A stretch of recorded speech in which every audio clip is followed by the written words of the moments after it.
এখন এই যে যেই লিকুইডগুলো ছিল চিটাগুড় এবং স্টেপ লিকুইডগুলো আমরা এই যে ছেড়ে ঢেলে দিতেছি। এক সাইড করে নেবেন, ভুট্টা সয়াবিনগুলো এক সাইড করে এক সাইড দিয়ে দিবেন। হ্যাঁ, দেওয়ার পরে এটা আগে দিলে নাও এই শেষ করে দেওয়া দিকে। হ্যাঁ, তারপরে কি করবে দেখেন, একসাথে সবগুলো মাখাইবেন না, আস্তে আস্তে করে মাখাইবেন। এইভাবে লিকুইডগুলো দেওয়ার পরে এইভাবে মাখাই নেবেন। আপনারা আরো ছোট পরিসরে করতে চাইলে একটা বড় বোল নেবেন, এরকম বোল নেবেন, বোলের মধ্যেও করতে পারেন অল্প অল্প করে। আর যারা বড় খামার আছে ওরা এইভাবে করে নেবেন। আপনার আমি একটা বড় প্লাস্টিকের কন্টেনার কিনে আনিছিলাম, পানির ট্যাঙ্কির নিচের অংশটুকু কাইটা পরে বানাই নিছি। আপনারা ইচ্ছা করলে ইট দিয়ে বানাই নিতে পারেন। হ্যাঁ, ইট দিয়েও বানানো যায়। এভাবে এগুলো রান্না খাইবেন। তাড়াতাড়ি করো, আরো নাও আরো নাও।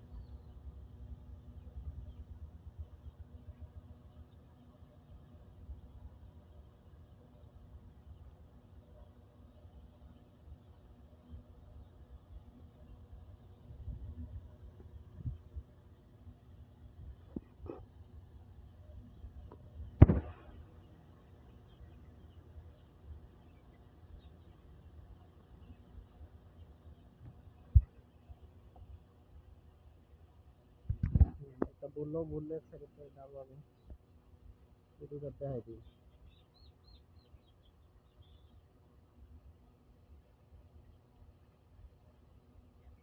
এটা কোনো মানুষ এখানে ভালো বলে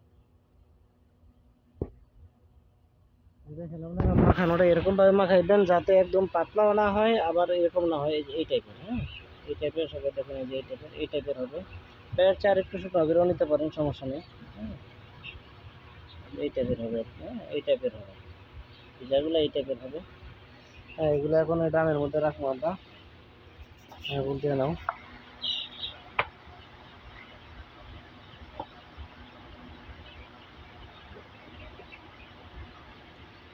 এই যে ড্রামগুলো এটা বানানো হয়ে গেছে, এগুলা এই যে এটার মধ্যে এখন ডালা হবে আর কি।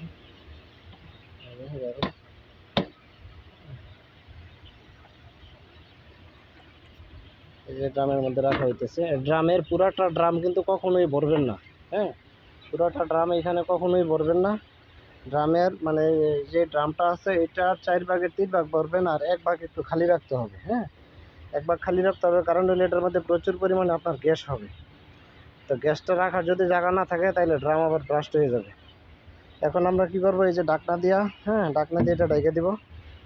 হ্যাঁ, ডাকনা দিয়ে এটা ঢাকার পরে আবার এই সিপিটা দিয়ে এটা ভালো করে এই যে এরকমভাবে যেগুলোতে আটকানো হয়েছে এভাবে আটকে রেখে দিব। হ্যাঁ, কমপক্ষে 24 ঘন্টা পরে আমরা এগুলো খুলবো।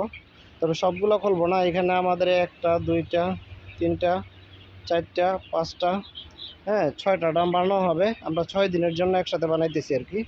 এক এক দিন এক একটা ড্রাম আমরা খুলবো, আর এক এক দিন এক একটা ড্রাম আমরা খাওয়াবো আর কি। হ্যাঁ, তা আবার ড্রাম যখন 1টা 2টা বাকি থাকবে তখন আবার আমরা বাকিগুলো বানাই ফেলবো। জি, আসসালামু আলাইকুম রহমতুল্লাহ।